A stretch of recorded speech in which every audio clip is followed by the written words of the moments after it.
Dans notre quête concernant le secret de la puissance dans l'Église, ce qui était dès le commencement, c'est-à-dire dans les années qui ont suivi la Pentecôte, il est normal que nous considérions son rapport avec le monde.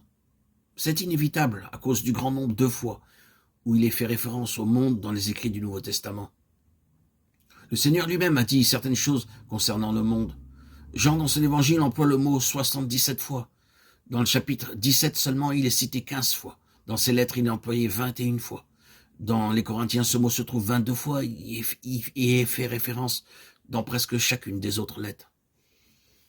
Concernant le monde, il est dit que c'est quelque chose que Christ devait vaincre. Et il est dit qu'il l'a vaincu, qu'il gît entièrement dans le malin et qu'il a un prince, qu'il est hostile et inimitié envers Dieu et qu'être son ami, c'est être l'ennemi de Dieu, qu'il est quelque chose en dehors duquel les chrétiens ont été pris et en priant pour cela, ils doivent être gardés de lui, qu'il gît sous la condamnation et sera détruit.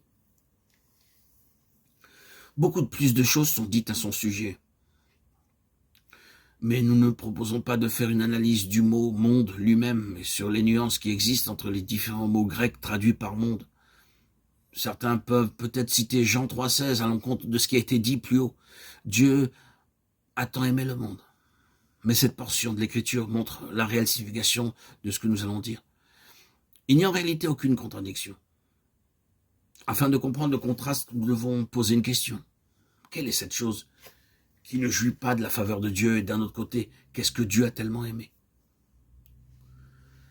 À la première question, il peut aussitôt être dit que dans un sens, le monde, ce n'est pas le cadre, la sphère, la structure géographique et matérielle. Il n'implique pas les personnes qui sont dans cette structure. Dieu ne est pas l'humanité. Le monde doit donc signifier quelque chose d'autre et nous pouvons peut-être montrer cela par certains termes tels que une nature, une disposition, une mentalité, un système, une constitution, une voie. C'est dans tout cela qu'il est étranger, hostile et contraire à Dieu. Le monde, dans ce sens, est mis hors la loi par Dieu parce qu'étranger à sa constitution et à sa propre nature. C'est dans ce domaine que réside la problématique. Cette question a souffert lamentablement d'un excès de simplification et a eu pour résultat que beaucoup de gens se sont trouvés dans de fausses positions.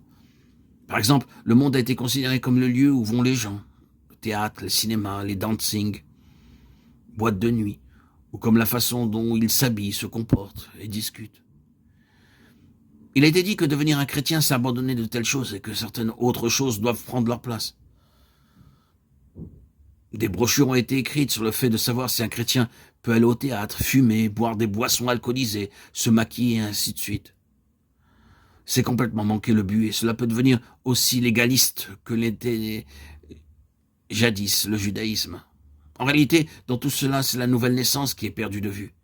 Si elle est authentique, elle résulte d'une introduction de l'esprit et de la vie de Dieu. Et c'est ce qui répondra à toutes ces questions depuis l'intérieur.